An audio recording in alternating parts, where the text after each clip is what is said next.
But let's see, everybody's coming in here. So I'll just wait for a second here. Okay. Well, hi, Aline and Daya. We're just starting. Okay. Now, the one thing we're talking about the spider woman who became a spider, and it's a very interesting little fairy tale on so many levels. I mean, just the tale itself is amazing. Sort of a cosmology of the Inuit people, you know. But I just wanted to mention this little thing I read about the weaver. That is the great umbilical cord which attaches man to his creator and to his own destiny, and by which he is woven into the world pattern and its fabric. Now, the warp is the vertical plane, okay? And it joins all degrees of existence, okay? And it is the qualitative essence of things, the immutable and the unchanging.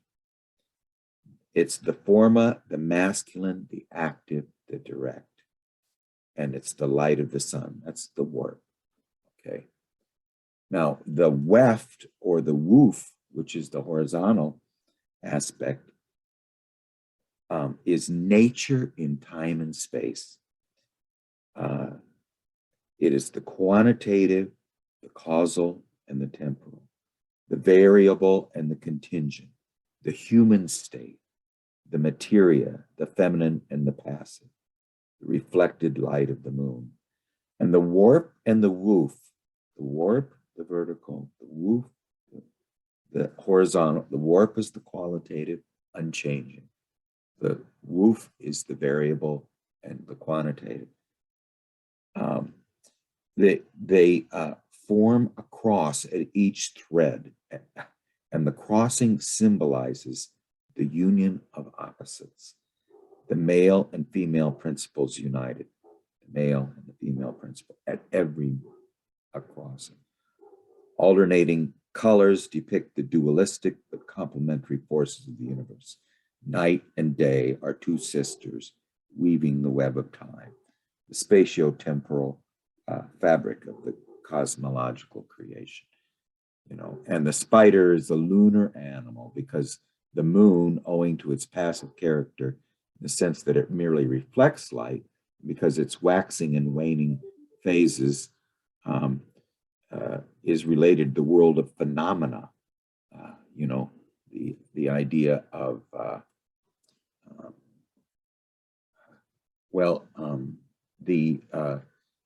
you know, here's an idea that the tree, the life cycle of a tree is like this. It just goes straight up like this and then it turns. But of a human being, it goes like this, sort of rises up and down, gets to a crescendo, and then it starts to descend, but always in ups and downs, you know. And so that it's the waning and waxing moon, you know, that is absolutely needed because it creates energy, you know. I mean, we need inflation, and we need to have that inflation lessen and have depression. And then the depression is more energizing than the inflation, you know, unless you, I mean, because you want to come out of it or something, you know. So anyway, that's the spider aspect. So let's just read the, go through the fairy tale, because it's, I don't know how far we're going to get into this, but because the fairy tale is rather long, but it's really is beautiful. And I just want to go through each image, because as I read it, it is just, you know, it's not a fairy tale, it's a myth. It really is. It sort of reminds me of, I think her name was Amaterasu, you know, the sun goddess in Japan who hides herself in the cave, you know, and has to be coaxed out, you know. So anyway, there's this beautiful daughter, a beautiful Eskimo daughter, and she despises men. And despite many men approaching and being either approaching or being offered to her. The mere mention of men made her bad-tempered, and she would go off on her own. Now, her father needed a son-in-law to provide for them when they were old. So, and she tells him this, and she becomes sad, and so she, needs a little introversion to assimilate this. Wanders in the wilderness, and there she meets a head with a very handsome face, and this is one of the head people, and they come from the sea, and they're supposed to represent ancestors, but it really is her animus. This is her animus that she's meeting. So she's meeting the man inside herself, the ancestral male principle within her. That's what really it means. So, and he says, you don't want to have a husband, but I came here to fetch you, and you must know I come from a big and powerful race. Okay, and the girl is very happy, and she puts the head in her fur coat, and she takes it home to her little bed, wraps it in her fur blanket, and now she talks endlessly with it, whispering and giggling, hardly ever leaving her animus. And we'll find out later that this is what anyone who's possessed by the animus does. They just have constant inner conversations. So the father finds the head and is angry. He wounds it in its principle of vision, and we'll find out why he does that later. That a real man who encounters the animus tends to be annoyed by it, And he says, I have no use for a son without a body who can't hunt for us when we are old. He has no use for a woman who's content with her animus and not with a real man. So the head rolls away, and it leaves a bloody track behind it and disappears into the sea. And the girl leaves home, and she follows the track to the sea. Now she wants to dive into the waves, but they are as hard as wood. It's pretty interesting. They're as hard as wood. But she finds a magical white lemming who fell down from the heavens, catches him, and throws him into the sea. The waves part, a road opens which leads to the bottom of the sea, and the girl finds the hut of this head she fell in love with his parents. And she says, here I am, come out, she says. And the head says he will have nothing more to do with her. And so the girl runs 3 times around the house in the sunwise direction. And after she does this, 2 ways open. One leads straight ahead to the earth, and the second goes up to heaven. And the head sees this. So she takes the second route, the one that goes up to heaven. And the head sees this and cries out she's going the wrong way. She's going to heaven and could never come back. And the girl says, it's all the same to me where I go if you won't live with me anymore. So the head regretted his words and begs her to come back. But she went higher and higher into the heavens and disappeared. And she came at last to what looked like a lid with a hole in it. It was difficult to get to the hole, but she jumped and held on and swung herself in, and once more found herself in a place where there was air, heaven, and land.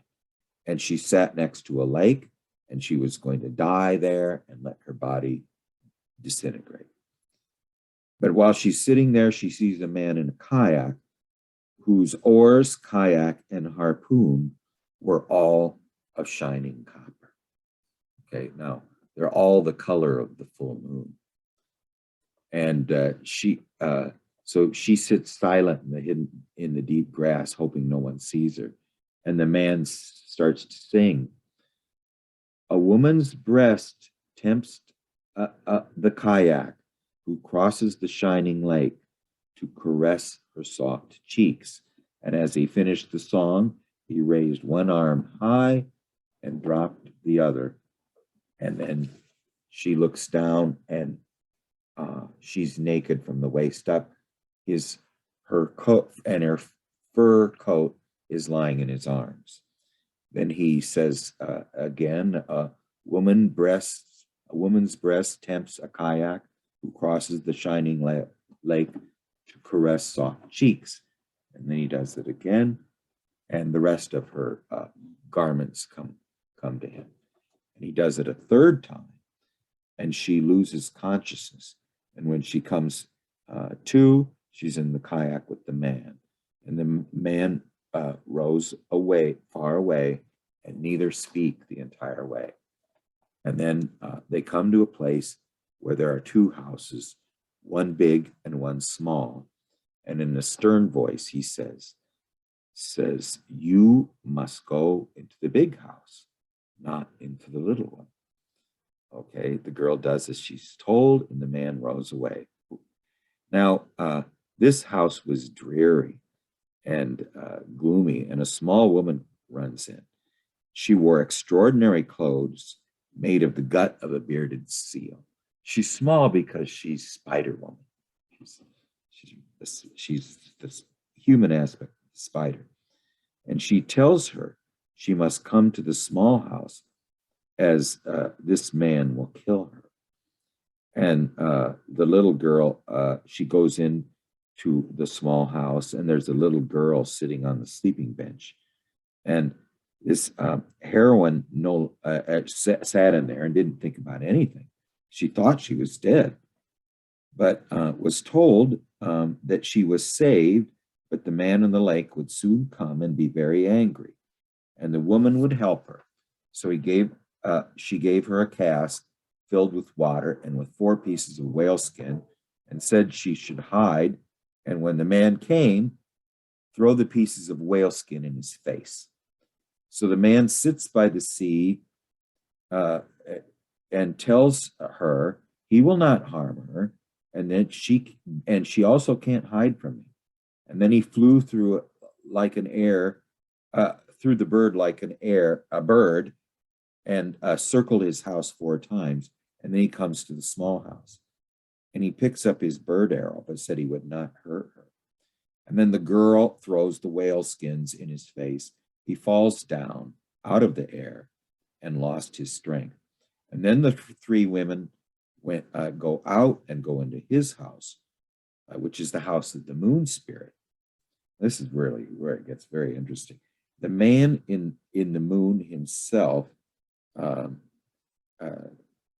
lived there, and the little spider woman had made him harmless. Now, this moon spirit is incalculable and becomes dangerous. He takes, but he also gives. And man must sacrifice to him in order to share in the things over which he rules. So the 3 women go into his house, and up in the rafters, there are crowds of reindeer who were crowding about, running about. And in the corner was a big water barrel, which was as big as an inland lake. And there are, they look down in them, there's whales and walruses and seals swimming about. And in the middle of the floor lays a shoulder blade of a whale. The women pushed it to one side, and then they see an opening leading down to earth and the dwelling places of humans. And you could see them quite clearly. And they were all calling out for the things they needed. Some are hungry, some want a long life, some want a good catch. Now the moon spirit could give humans all these things. And the young heroine saw a Tikarak. That's a real place in Alaska, that largest place she knew. And here there were many women's boats and many busy people, and they were collecting water and throwing it up in small casks to the new moon so they might have a good catch. It was like a dream. She could not understand how she herself had done this. And that she had learned in the rituals she'd learned from the elders. It was perhaps just a new moon, for the little woman had made the moon spirit unconscious. Whenever the moon spirit is weak, people sacrifice to him. They bring their wishes before he becomes a big full moon, when he's more powerful and shines like copper. So they bring it when he's weak, because he's more likely to say yes. Now the girl saw how the people prayed to the moon for a good catch. Some of the men had such strong magic formulas. Their water ladles came almost to the moon spirit's house. And on earth, these water ladles were quite small, but here, through the magic words, they became enormous and were filled with cool, fresh water. And these sacrifices that were brought to the animals who seem to the moon, who seems like the sea animals, to suffer from thirst. Like you might wonder, how does a walrus drink? How does a seal drink? How do these sea creatures drink? Well, down in Florida, if you will put a water hose in where the manatees are, they'll all come because they can drink fresh water. They'll drink the brackish water. If you put the fresh water in it, less salinity, they'll drink it, because they're really, what they do is get a lot of their water from what they eat. Whales. Nobody knows about whales, and then their urine is several times more salty than ours. So their kidneys are sort of desalinating the water, but they eat snow in great quantities if they can get at it. So anyway, sometimes a whale, walrus, or seal were put into the ladles, which reached the house of the moon spirit. And that meant the man's prayer was answered and his sacrifice accepted, and that he would have a good catch. And the ladles that couldn't reach heaven and stayed close to the earth belonged to the hunters who never have luck. Okay, so the young girl saw all this, and she remembered the pleasures that followed a successful hunt. And at that, she became homesick. And she, who had just thought of dying, wanted to return home.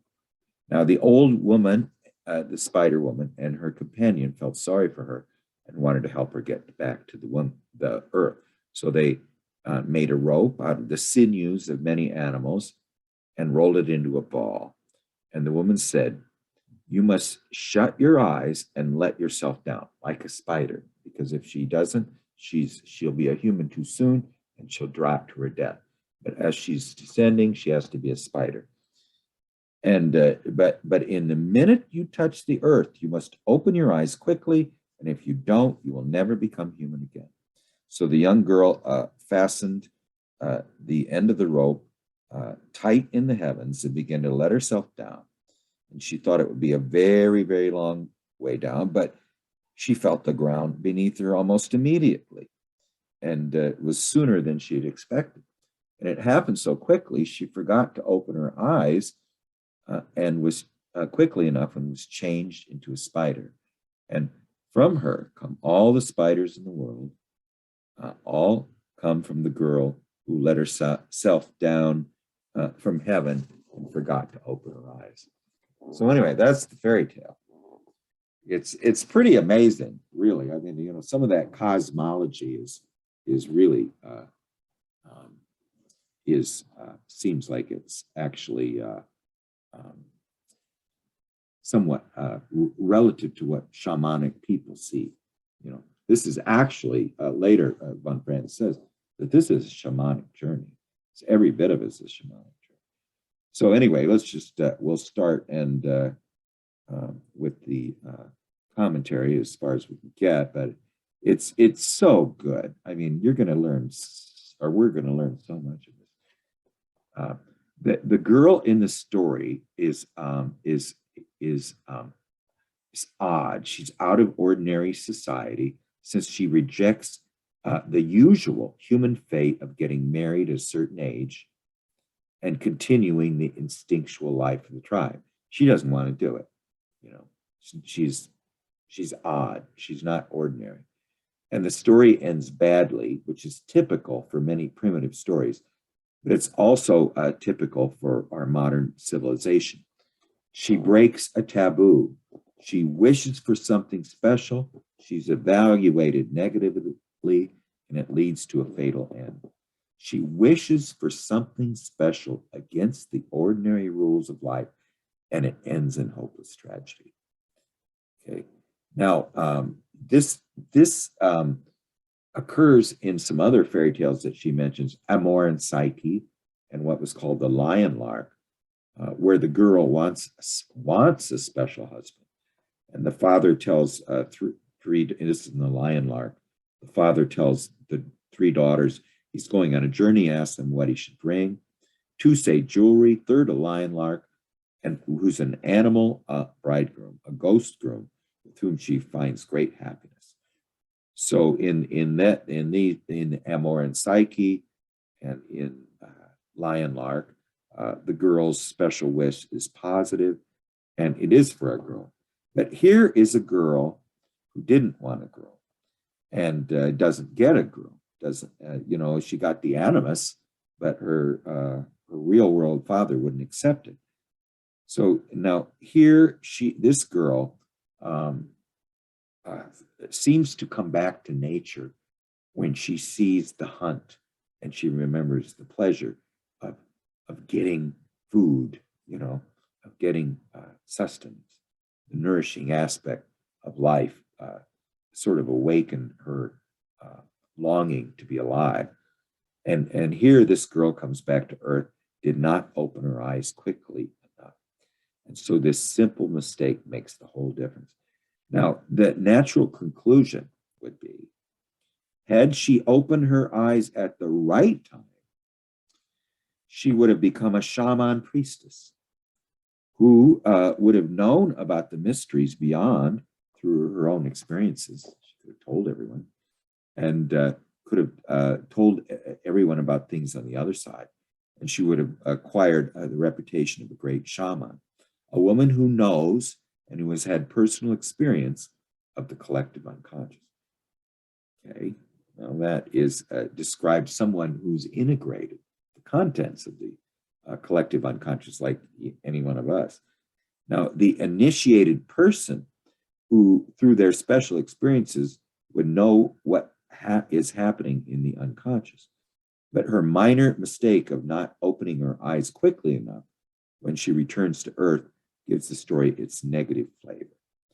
And so you interpret it psychologically. It seems that if there is a situation in which consciousness is too weak, the experiences of the unconscious turns negative instead of positive. And so the great problem in psychic work is whether the analysand's consciousness or the substance of his personality, something we can feel but not describe, the substance of a person's personality, is strong enough to carry the experience of the collective unconscious. So some people are confronted with amazing experiences of the unconscious, but on account of the feebleness of their reaction, they have no, and we'll hear a lot of examples of this, have no positive results from the experience. In the case of the schizophrenic who has unbelievably rich experiences of the collective unconscious, like this Eskimo girl had, nothing results from even the deepest experience. Doesn't open her eyes, She sort of becomes spider-like. So at crucial moments where the material should have been integrated, nothing happens. she's going to give several examples of this really does happen. She says at the end, too, it could be two things. Someone who is just, who can never open their eyes and they're always unconscious throughout their whole life. And so there's an aspect of them, there was nobody there. And the other one is just someone who's odd and wants to be isolated. So she says that's the mild case. She says that at the end. So the woman, she mentions that some of her experiences of these type of people, spider women who became a spider. One was told her what God and Jesus looked like when she visited the moon and saw the heavens. And it was extremely interesting. But she had no connection with it. She told the things with extreme enthusiasm and feeling, but she was absent herself. And von Franz says it was like a spinning spider who just lets her down a thread and runs up and down it. But it's not human. She says they tell you these things, and it's like what they're just describing what they had for breakfast. These actually happened to them. They actually experience these, and they tell them to you, but there's no reaction inside. And we hear later that that is much more dangerous than just saying, being stupefied by saying, I don't know what it means. Tell me what it means. That's the positive reaction. Even though you don't know what it means, you want to know what it means. But if you don't have any reaction, that's very dangerous. And so in such a case, one feels as if you're confronted with a vacuum.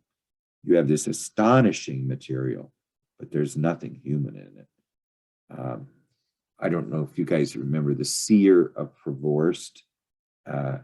She describes the psyche in a way like you would find in Kundalini Yoga, the chakras, or in the Tibetan Book of the Dead, in the the 7 levels, or in say alchemy.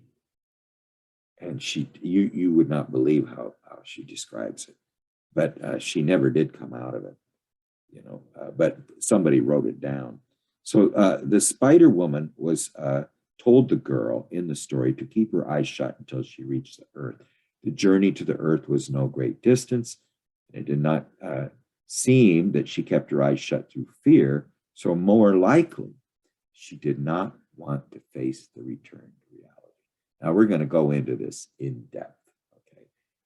Not wanting to face the return to reality. Now, it might be a great come down to come to a reality after you've been married to the moon god. You don't want to become normal again.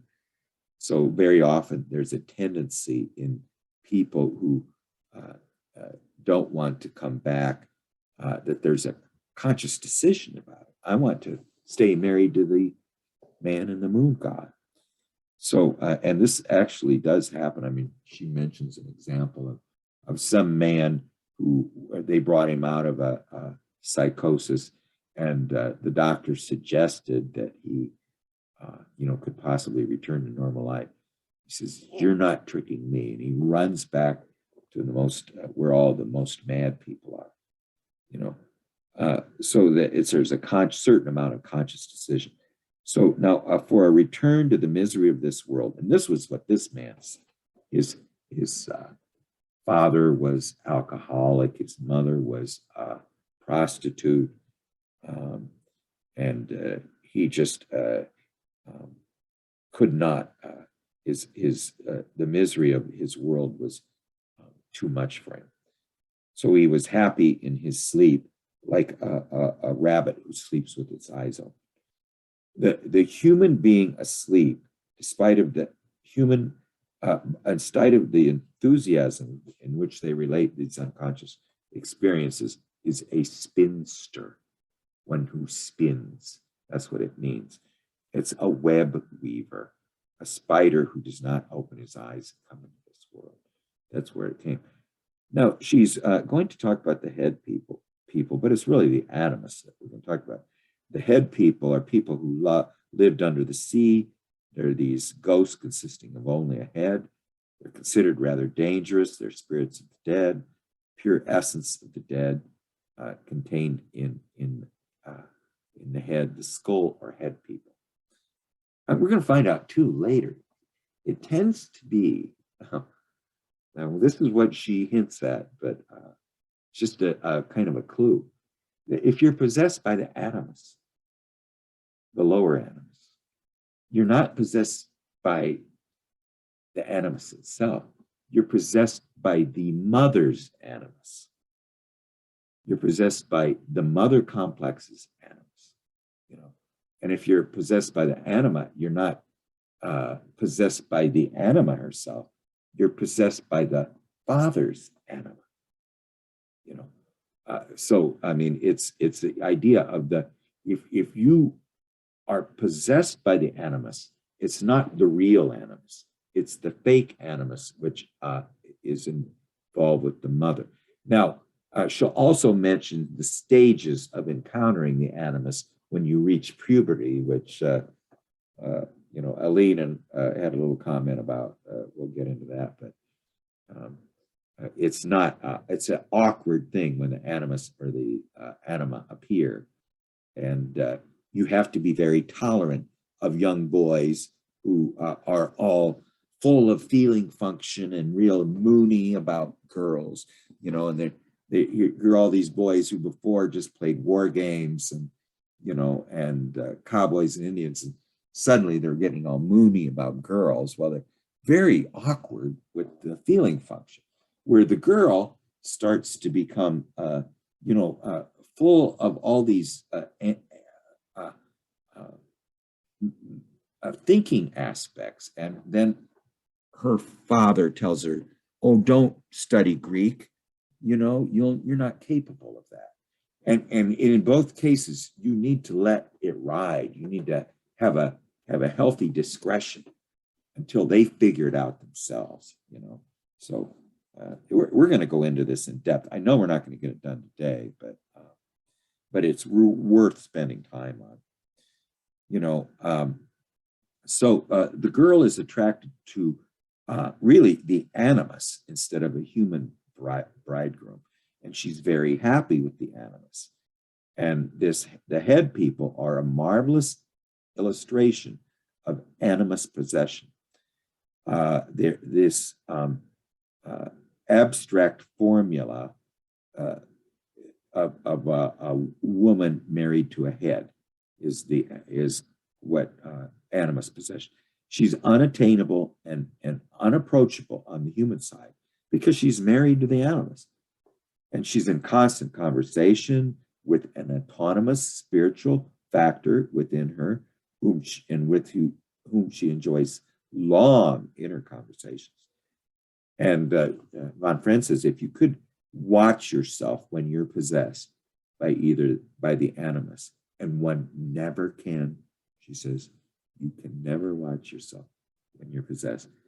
You would see in yourself as you could in another person, one who's constantly engaged in inner conversations, like, oh, geez, I should have done this yesterday. Why didn't you do that? I mean, there's just this tape running in your head all the time, and it's not, has no end. It's a looping tape. It just keeps going and going. How many times have anybody got?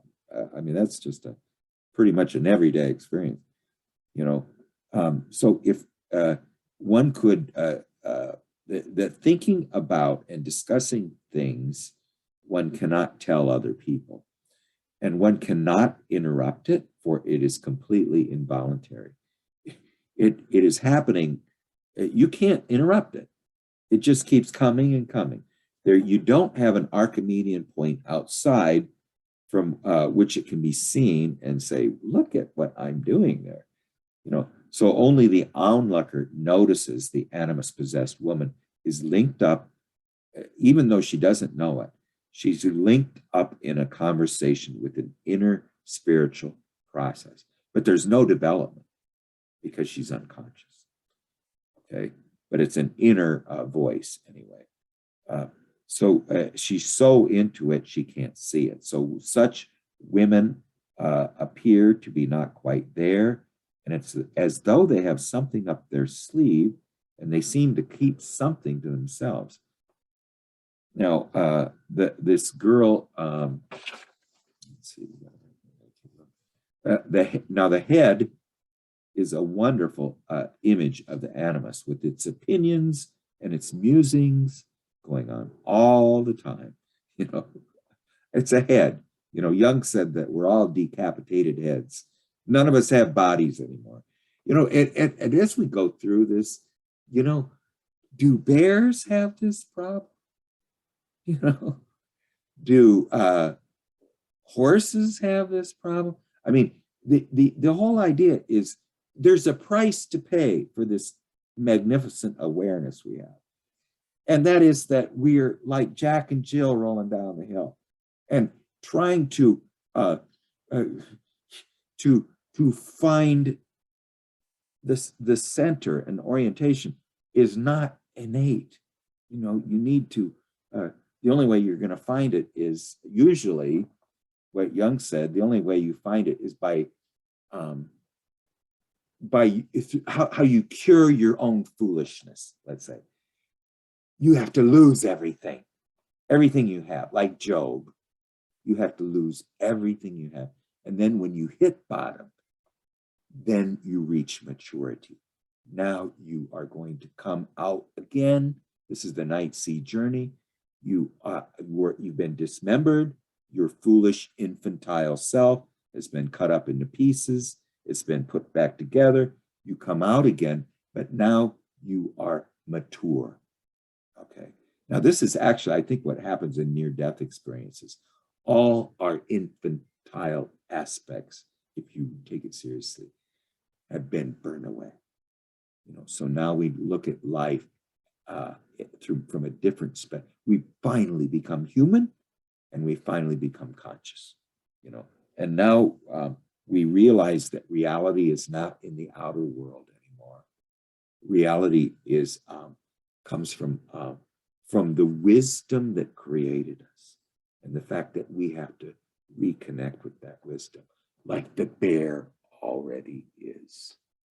You know, the fact is that that's the problem with us, is we have this marvelous awareness, but it's not connected to the body or its wisdom, and it isn't in service to it. You know, therapeuin means to be in service to the gods. It means to be a therapist is one who is in service to the archetypal wisdom that we have access to in inner experiences. But anyway, so in this case, the father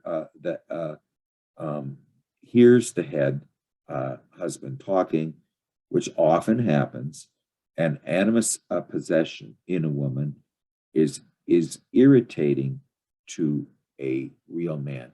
Now, why is it irritating? It's because he is hearing bitterness, resentment, argumentativeness.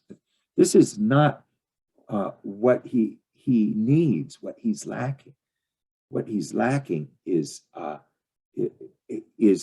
feminine, the wisdom of the feminine, this bringing together, the one who brings together, the one who heals, the one who nurtures, the one who provides nourishment.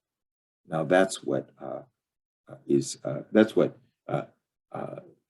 von Franz, you know, Aline, you said that von Franz is a little old-fashioned. Well, she's born in 1915, you know, and but she had a talk that she gave at the Chicago Young Institute once, and someone asked her about feminism, and she says, "Well, if you're really a feminist," she says, "you ally yourself with the Great Mother and all of her qualities." She says, "You don't become a poor imitation of a man." Now that she's speaking from an archetypal level, you know, which is very old-fashioned. and very impractical, by the way, but that was what she said, because, the one thing is women have to work now and have to participate in a realm that is not very feminine. It's not really very amenable to the feminine energy anymore. But anyway, a human bridegroom would have also killed or injured the head, and because it has this automatically irritating effect on a living man, and you can see this in life when a girl begins to have her own ideas. This is this little thing about the developing heterosexuality or whatever sexuality you are, but in this case, it's a girl who's heterosexual and a boy who's heterosexual. And it doesn't apply. Let's just go with this for a second. The father hears his daughter arguing and feels the animus growing in her. And since he's disliked that in his wife and in other women, he scolds her.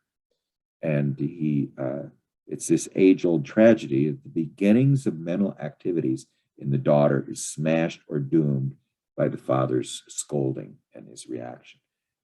That's not his little girl anymore, as she feels the animus awakening in her. And so many women are seriously lamed on the spiritual and mental side and in their work because the father, in a bad moment, told them they could not do something that as their animus was awakening. So the woman wanted to learn Greek at 10, and the father told her she wasn't capable. Now, the father should not discourage their daughter in this way. They need to show discretion, for it affects their development, is not the way to get the girl out of animus possession anyway. It's not going to get her out. And such paternal actions have a devastating effect for the inner mentality of the girl. And now she's going to tell you about the boy. The animus and anima in this state of their birth are not elegant. They're always below the mark. So these 16-year-old boys, when the Eros problem arises, can't work. They're in the boys' swamp. They have acne on their faces and their back, languishing fantasies, swamped by feelings, physical reactions, sexual and other fantasies of a most vague and stupid form. And that is the beginning of heterosexuality in a girl and a boy. The first awakening of the anima and the animus. That's what it looks like. And they write terribly sentimental poems. They weren't doing that 2 years before, I tell you. At which time the mother or the sister, by their mocking remarks, can hurt or destroy something just as a father can. Okay, well, we're almost out of time, but I did want to maybe finish with a real punchline that we can look at later. It is just this one aspect, and it might be something we can talk about in the discussion period, but it comes a little bit later. But a daughter is more fascinated. A daughter. Now there are daughters. A daughter who is more fascinated by the figure of the father than by the mother in her youth. This is von Franz's experience. Tends more to the fate of being separated from life. This aspect, like the girl who became a spider, who's somewhat separated from life, doesn't engage in it fully. I wanted to show a couple pictures here, though, too, just before we go. Some interesting little pictures. Let's see. First, here's an Eskimo woman, in her fur. That's a typical of a woman that the period. And here is the hunter in his kayak. The Eskimo hunter in his kayak, and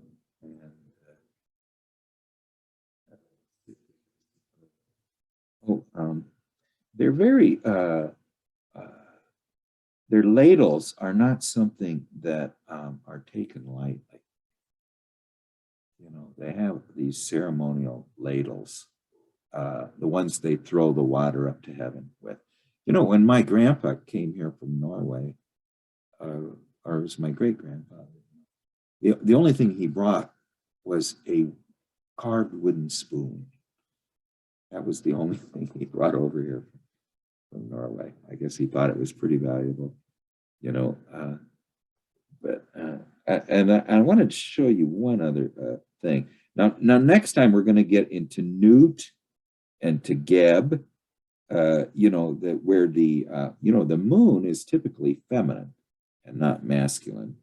But in this case, what she says is the gods of fertility can be either masculine or feminine. And in Egypt, it's the other way around. And she'll explain, and I'll tell you, I didn't know before I read this, why Newt is feminine, the sky, the heavens, and Geb is the earth. So Geb is the earth and Newt is feminine.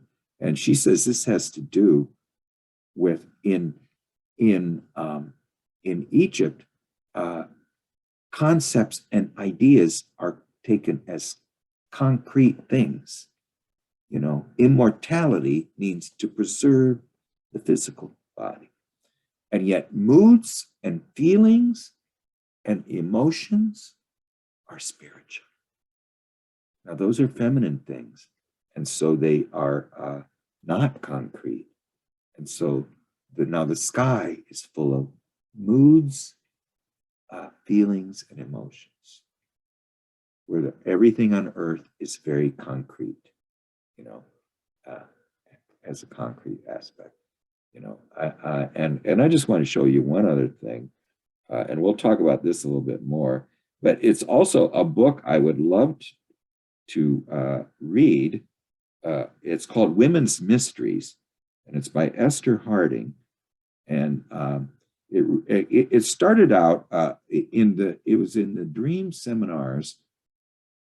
Jung asked someone to write on the moon and somebody to write something else. And Esther Harding started to write about the moon.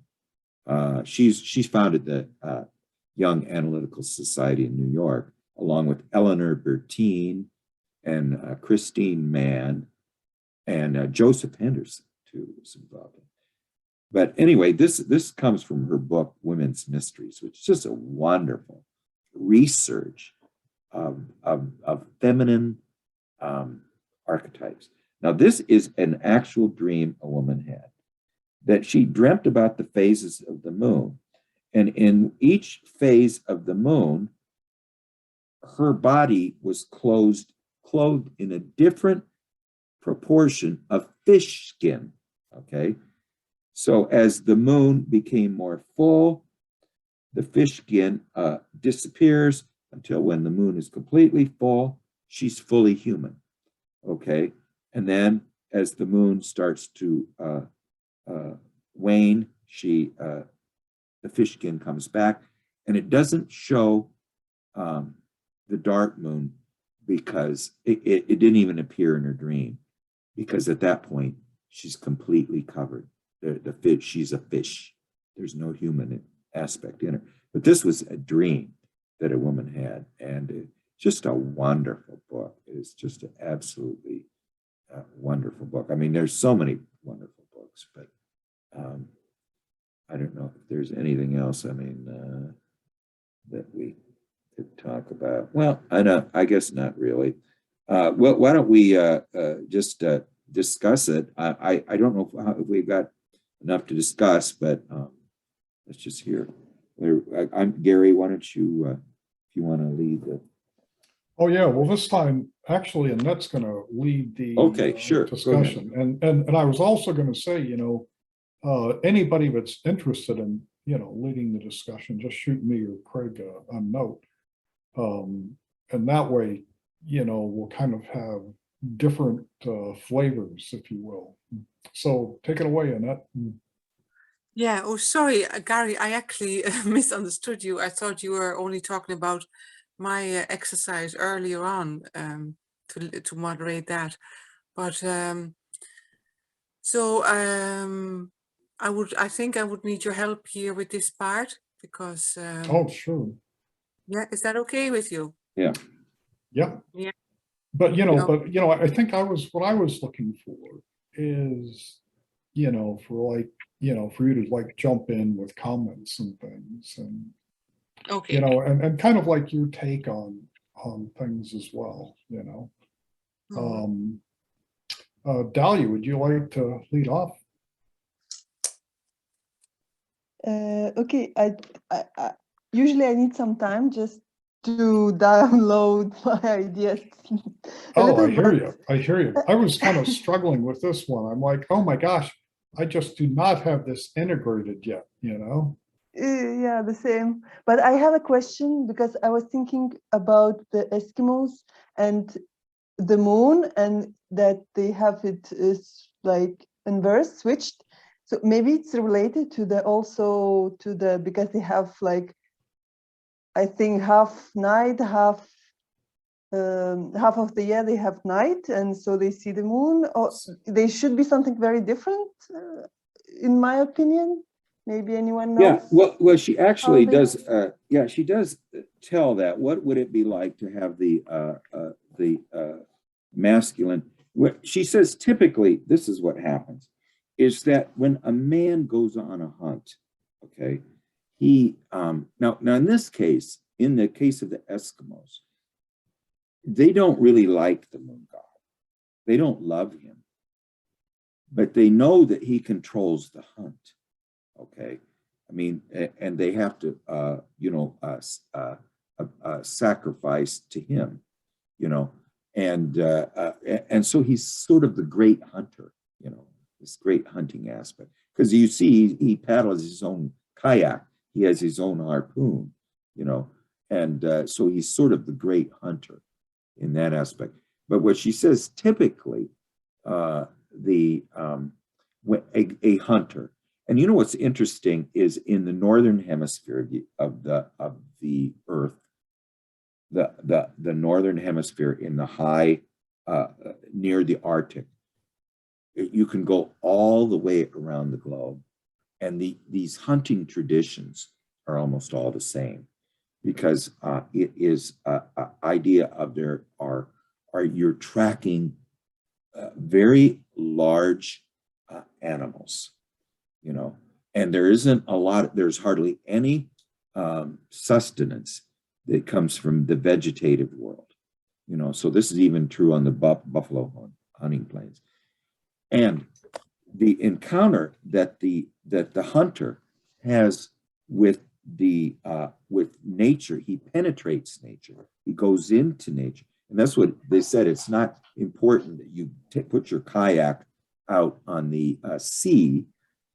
It's what it gives you on the hunt. And who is this it, who gives you either good hunting luck or bad hunting luck? Because that's what they think it is. It's not that it is luck, complete luck. I mean, if you've been, you go out for 20 days, you see nothing, and then on the 21st day, how did it come, And so they see it as woman-like. It's tricky. It's it's a little fickle, etc. So they just see it that way, that hunt aspect. But I mean, she'll go into that a little bit more. Now she says here's one other thing she says, Dahlia, about that, is that a man, if you tend not to do things, okay, you just sit around and wait to do things, and even when you do them, you don't consider them the essence. In other words, you're highly introverted, like I am. The active principle is nature. So in that case, sometimes nature takes on a masculine aspect. I think particularly for the puer eternus. It's the hero journey. You know, there's this aspect of nature as the hero journey. You know, but for some reason in my active imagination, I have yet to see a male figure. But anyway. I was thinking about that. Oh, go ahead, Annette.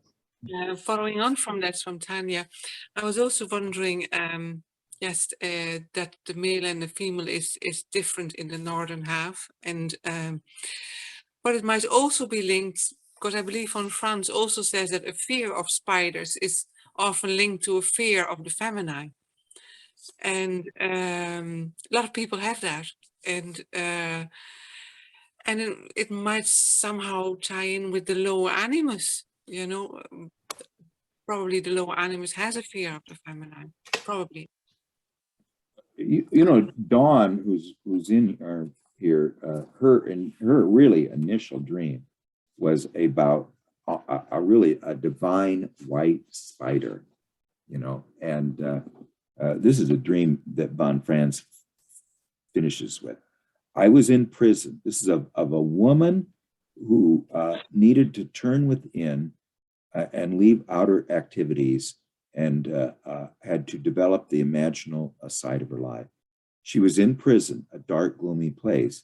She received a parcel from whom I did not know, but I knew that in the little white box was a spider. Wasn't sure if it was poisonous or not. I thought I must feed it through a hole in the top of the box, so I put a crumb in. That spider was God. And that's the whole dream. You know, and it just made me think of Dawn's dream, just this beautiful aspect. But yeah, anyway, we'll learn. I've got all kinds of stuff on spiders too that I want to tell about.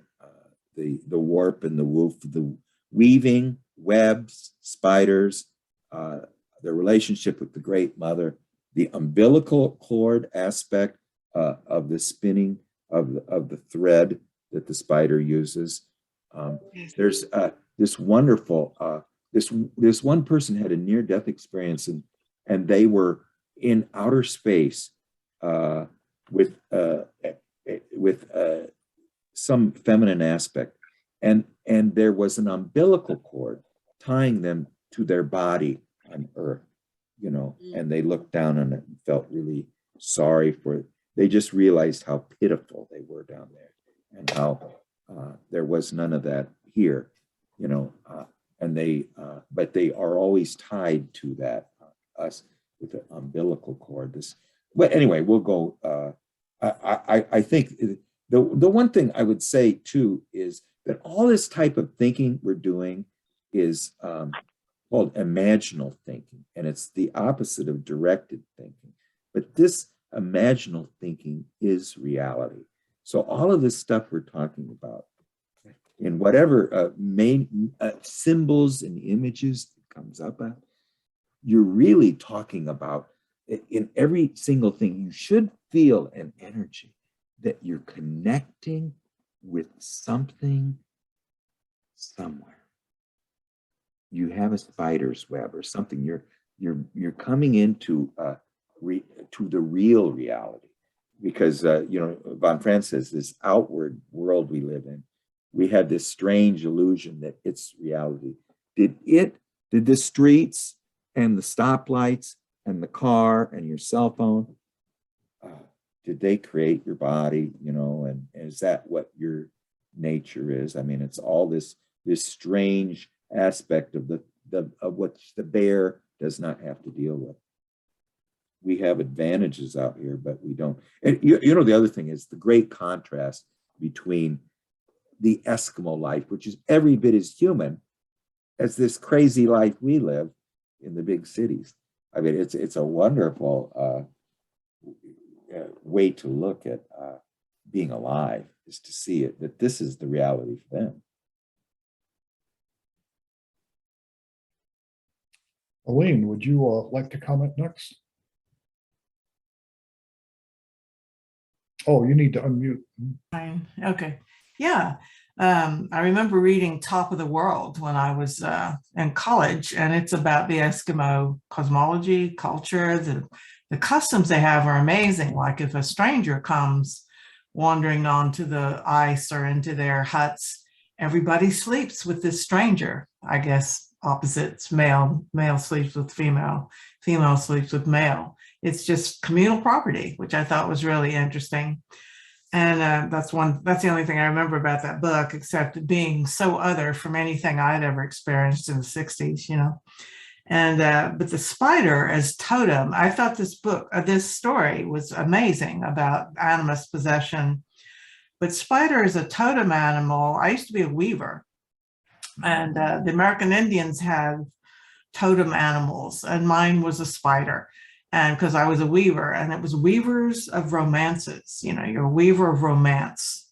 And the warp and the woof, I thought was a good, really great description you had there, Craig. That was really fun. I don't know when, and all spiders are poisonous, by the way. Their mouths are too small for them to bite you, mostly. And I believe the daddy longlegs is the most poisonous of them all, but his mouth is too little. You know, the ones that hang from the ceiling and pulse and drop in your face if you don't have air conditioning and stuff. Anyway, yeah, when language came to humans, when we evolved by eating meat or whatever it was that helped us shoot up fire, perhaps it helped us have cooked food, so we had more nutrients and we got language. Well, this was our undoing, because all reality went out the window then. Instead, we just have representation of reality. We don't have to recognize that if we only got rid of our separateness, we would be in the mix, in the stew of the real world, as it were. Our language gets in the way, and cell phones too, since 1907, but that's another story. Yeah, language. And later on, von Franz, when we get to the other fairy tales, the seven ravens and everything, she starts talking about germs of reality and archetypes. And well, I'm not sure what she was, alchemy or something. It was really fascinating to me, these germs of reality. And to me, that's the imaginative process. You have on one level the germs of reality, and then you have reality. Well, the germs are more real somehow, she was saying. I thought that was a good description she had there. And the germs of reality, to me, it's, I had this dream last week, and it was that a tiger was running through my daughter's house in total chaos, in the laundry, in the school books, in the cooking pots. Nobody noticed this tiger but me, nobody. And, but I didn't say anything. I didn't know whether to say anything. Nobody said anyway. And I mentioned this dream to my daughter the next week. And she got it right away. Oh, it's the chaos in my house. And I'm like, yeah, all houses with young children are like this. And anyway, something happened then that my son-in-law and my daughter put something into motion that had been suspended. And it concerned my husband and I. They're building a house for us, or casita or something. And they actually put it into process. Once I mentioned the tiger, I thought, yeah, to me, there's a direct connection, but who knows? It's a wonderful image. Yeah, it is an absolutely, I mean, now, don't you feel when you, at least I had the feeling when I heard that image, it is absolutely a tiger running through the house and you're the only one that can see it. I mean, that is it's extremely powerful image of that something great is going to happen. Now, dreaming about a tiger, I mean, it's like dreaming about an elephant or a whale or some great being, you know, because it's the king of nature. And it's this one, you know, you think the spider, I mean, let me just read about the spider. It's got three main characteristics. It's aggressiveness, its spiral net that goes to a central point. The spider sits in the middle, and its creative power exemplified in the weaving of its web. You know, and we'll go more into what the spider is, but I like, the thing about language that I kind of always love to muse about is, it came into being, even the Neanderthals would bury their dead. And we're not sure if they have Broca's area, which allowed speech. That some of them think there's an area in the brain called Broca's area, and they look at the skull of Neanderthal to see if they have it. And I think now they think that they may have been able to have language, but they still buried their dead with flowers. They filled the thing with flowers, and also with ceremonial axes and stuff. But then language for so many thousands of years, up to 450,000 years, of Cro-Magnon and Homo sapiens, everything was oral tradition, which every 70 years would change. They said in Canterbury Tales that if you went from one part of Britain 70 miles over here, you wouldn't recognize the language. It's the same language. And if you went 70 years ahead, you wouldn't recognize the language. I mean, listen to people speak from the 1920s, the way their diction is now. And then here's the other two real curses, was written language, okay? When everything's written down, then it's concretized, okay? Especially scriptures, And then in 1400 with Gutenberg, you had the printing press, and now suddenly you have universal education, But what Robinson Jeffers said was the real curse is when we started to write in prose. Before when everything was written in verse, it was a different universe than when we started to write in prose. And I think that started with the Greeks, but anyway, don't get me started. Zen, would you like to say something? Yes, hello everybody. So the first thing that came to my mind was that when I was reading the story, it's been a while, like 2-3 weeks, that I'm looking at a lot of pictures of the moon. I've subscribed to some Instagram channels, and they're sharing some wonderful, wonderful pictures from the moon. One of them was very interesting because usually there's a side of the moon that we don't see. It's called the dark side of the moon. And they had this opportunity for the satellite to be behind the moon. So for the first time, they shared a picture of the dark side of the moon. I never ever saw that side. It was very interesting to me. And in some cultures, I don't remember, but I know that in some cultures, the dark side of the moon is feminine. The front side is masculine. Also in India, the crescent, I think, is masculine, and the full moon is feminine. So there's variations to this. The other thing that was interesting to me was the stories that we read, these tales, they kind of embody the content. And I was thinking about the Sleeping Beauty tale and how it went through the same process of being asleep and then being awake by the Grimm's brothers, and it came out again. It was a kind of rebirth to the story. So the fate of the story was kind of a reflection of the context. And with this story, it's really a weird story. It's kind of abstract. When I was reading it, I could see images like animations of this man flying, circling around this house with the whale skin, and it's really abstract and it's moony, and you know what I mean? It's weird. It's in this mental space that I still cannot digest it. This is a third time that I'm listening or reading it, but I still haven't got a grip of this story. You know, it's just some abstract images. It's hard to digest and relate them to each other. The last thing that I want to share is the idea of the moon palace. Martin Shaw has a book, Courting the Wild Twin, and I'm listening to it in Audible. There's a really nice part of the story that is talking about the moon palace and when you're stepping down from the moon palace. I'm going to write it down and share it with you, but I was wondering if the moon palace is something Celtic.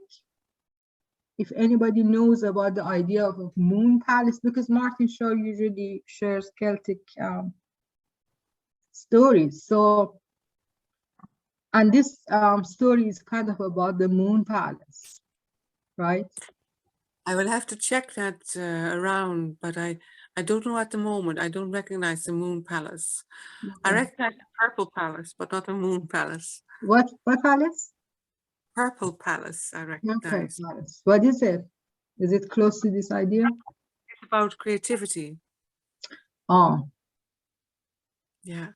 I think the moon palace, the way he describes it, is a comfortable space, kind of intellectual space that you create for yourself and you isolate yourself. Everything is perfect there. But then I'm going to write down that passage, share it with you. But it's a kind of the same concept. You know, I agree, though. The images in this story are just bizarre. You know, it feels so dreamlike, much more so than most fairy tales. Like there's no body to this story. It's all head, you know. Right, right. Yeah, very strange. Yeah. It's supposed to be this, it really is. First of all, just the Inuit imagery is beautiful. I mean, it's just, Yeah. I mean, I was just very transported by each image, very surprised, you know, the fur coat coming over, her other clothes coming over, then her coming over, and then him, this powerful man. And then you go in and he's got a water barrel in the corner and it's as big as an inland lake. And when you look into it, there's walruses and whales. And then, now isn't this beautiful when they push the shark, the shoulder blade of the whale across, and then they look down and here's all these people praying to the moon god for whatever they need. And she's looking down and she says, I can't believe I was one of those.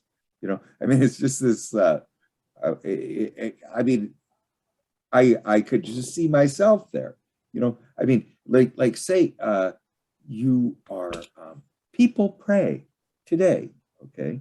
Now, imagine that you were somewhere where you could push the door away and you can look down and see all the people all over the world, but you see them up close. Every one of them is asking for something, like your Santa Claus or something, you know. What do you want for Christmas? You know, and everybody's saying what they want, you know, and you're in some place like the Wizard of Oz where you can hear it all, you know, and there's just these thousands of voices, but somehow, does God listen to every prayer? You know, does he listen to, you know, there's what, 6 or 7 billion people on the planet, you know, I mean, you'd be pretty busy, you know, but I think, so anyway, it was just wonderful images. What else was there?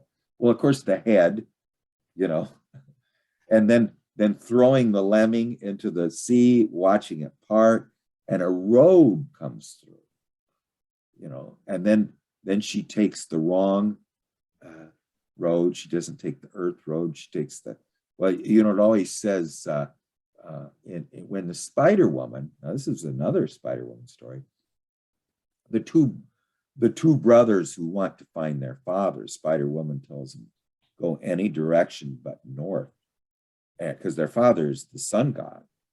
And so of course they go north, because that's the one place in the direction of the unknown.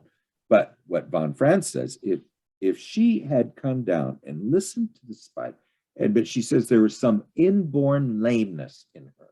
That's what she says. There's an inborn lameness in her and a lot of us, that we don't want to open our eyes when our feet reach the earth. You know, we prefer to be up there in the palace of the moon god, you know, because isn't it amazing? And remember how miserable my life was down there? I'm always sullen, and my father and mother are bossing me around. You know, it's transporting. It really was. I wanted to show too, quick, just since you brought it up. Here's the moon, the normal moon.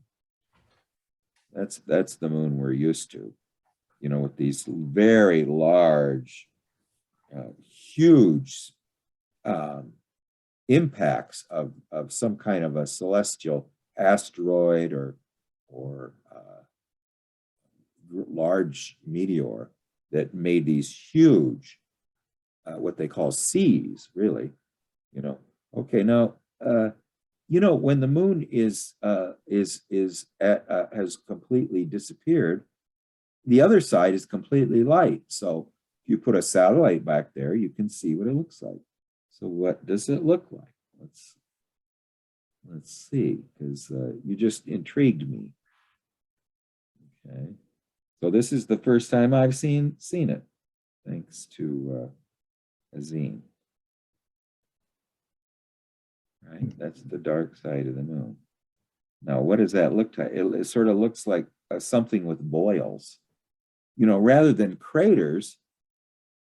Don't you see? I mean, I don't know. I mean, some of these look like inverted craters. I mean, they look like almost like a boil, you know, unless I'm just, it might be an optical illusion, you know, but I mean, this one here, you know, kind of looks like that.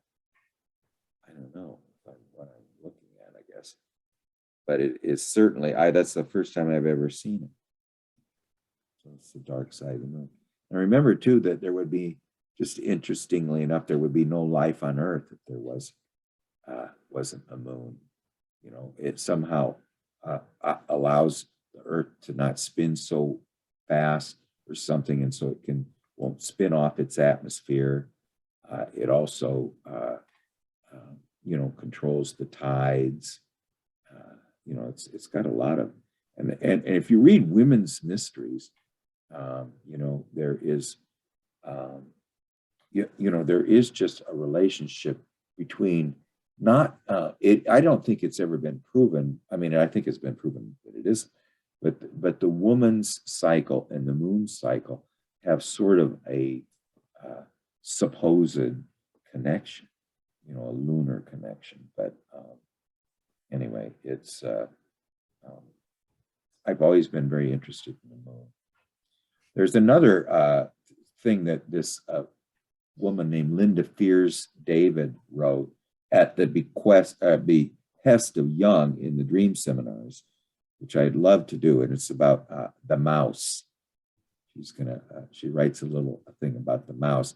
Now, she handed it in anonymously, and it was one of the most beautiful essays anyone had ever read. And everybody wanted to know who wrote the mouse essay. And I'll send it out this week. I'll find it.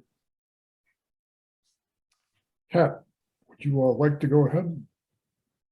I love this story, because immediately I too saw that, well, the girl is odd and there must be something otherworldly about her.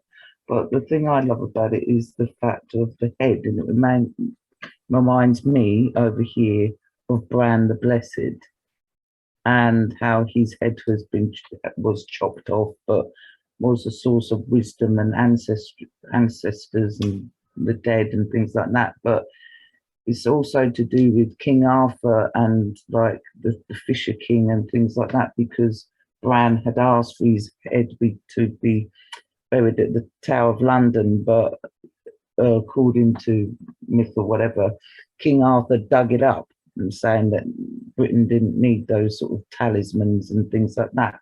And according to myth or whatever, that in the Welsh triads, that was one of the 3 unfortunate disclosures or wicked uncoverings. So there's that. And again, Bran was also wounded, but he was wounded in the leg. And again, there was the thing of wounded in the eye. So in this story, but I was thinking about the guy in the kayak and copper. Well, supposedly we had a very, like a copper age, but was very short-lived, but supposedly that was like matriarchal societies and things like that. Then I think of the women in the seal gut clothing. I think of the Selkie, like when they had their skins removed and things like that, really. No, I'm just fascinated with it, and I can't wait to sort of dive into it sort of deeper. But yeah, that's what I kind of got. And when we're done, well, we're going to learn a lot about the it's just about people who don't enter life that have. I mean, she has all these people that just anyway. It's just a who either now she says there's 2 things. One is that she says sometimes your parents do it. But she says, often you're born with an inner lameness or something, and you invite this. You know, I mean, she'll go. She says she doesn't know which is which.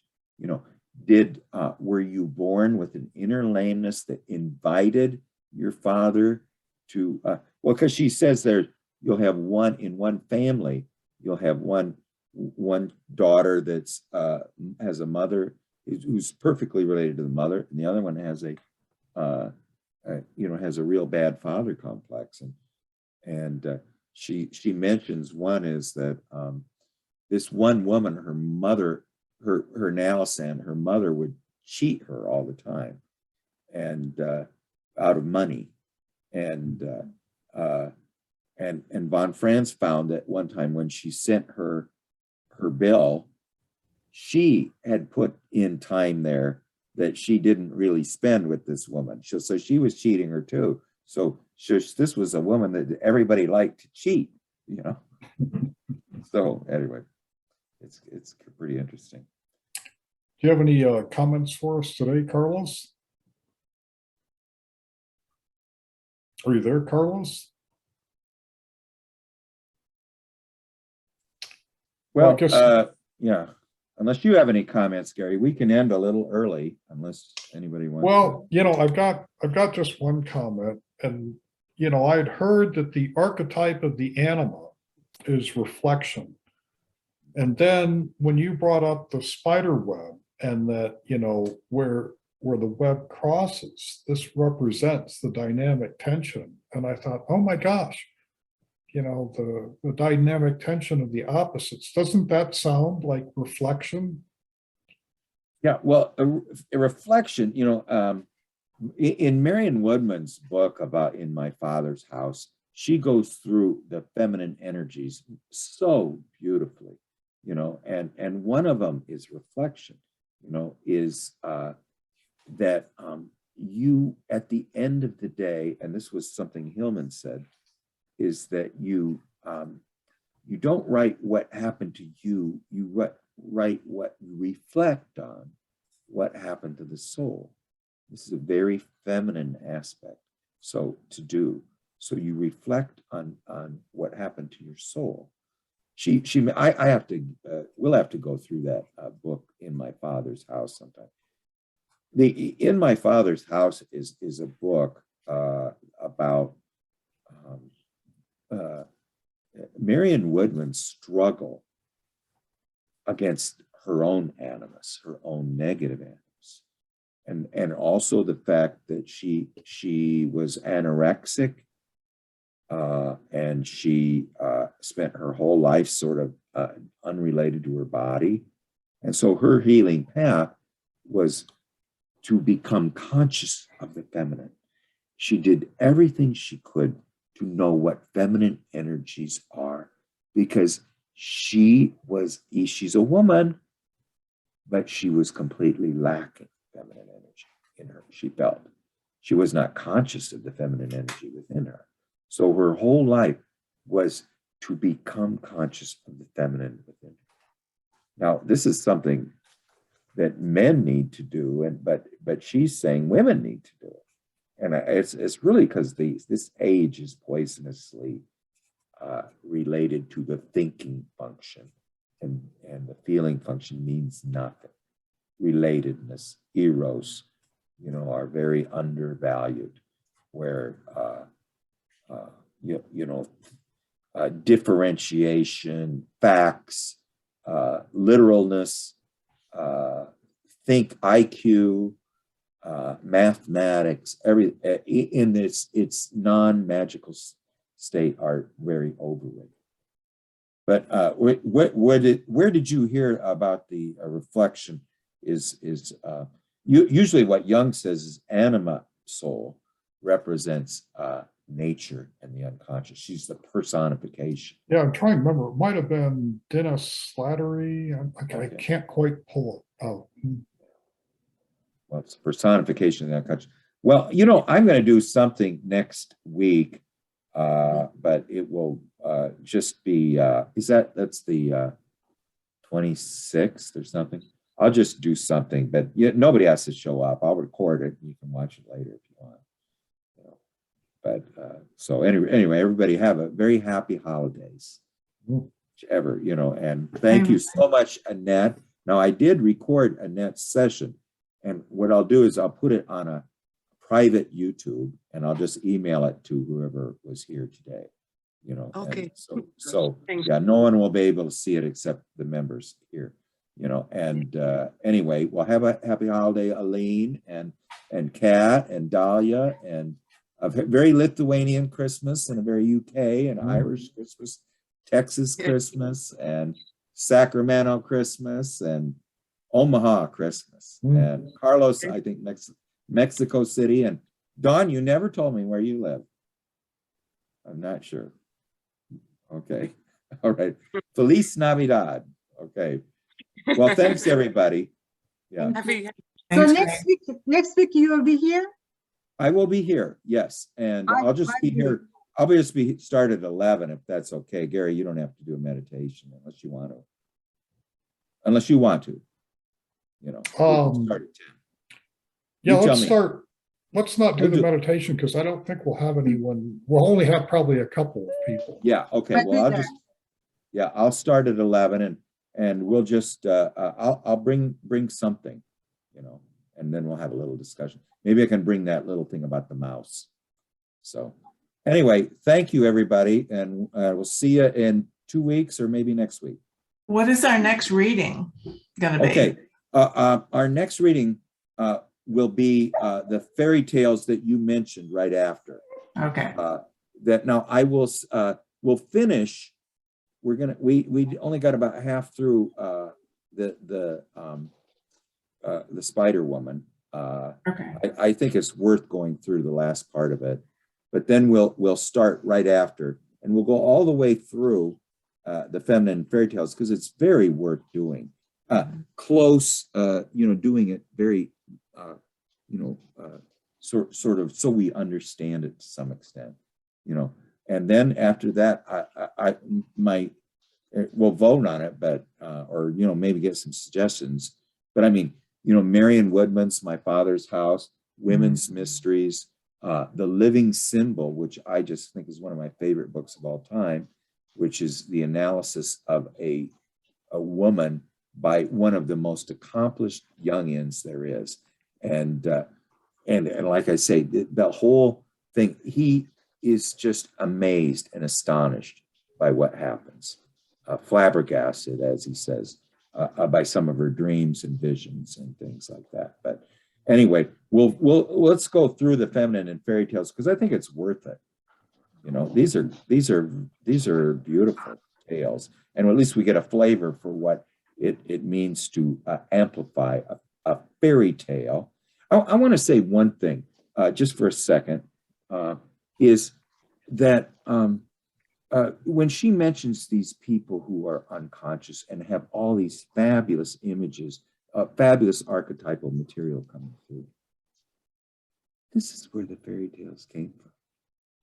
It's from these people who were not disconnected from life and from nature, and they bring these stories from these fabulous archetypal material that comes into them, almost ready-made, you know. And it was like that one time our little 3-year-old grandson tells my wife, who's lost her sister when she was 17, you know, she says, tells him, your sister misses you very much, you know.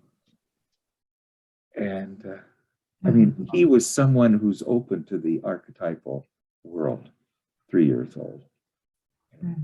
It was just, so anyway, it's, the fairy tales are what von Franz says is some of the most genuine, unconscious material that we have. You know, and so, and it's particularly these, I think we need to go through them because each one is going to give us a different aspect of psychological problems that von Franz has noticed in women.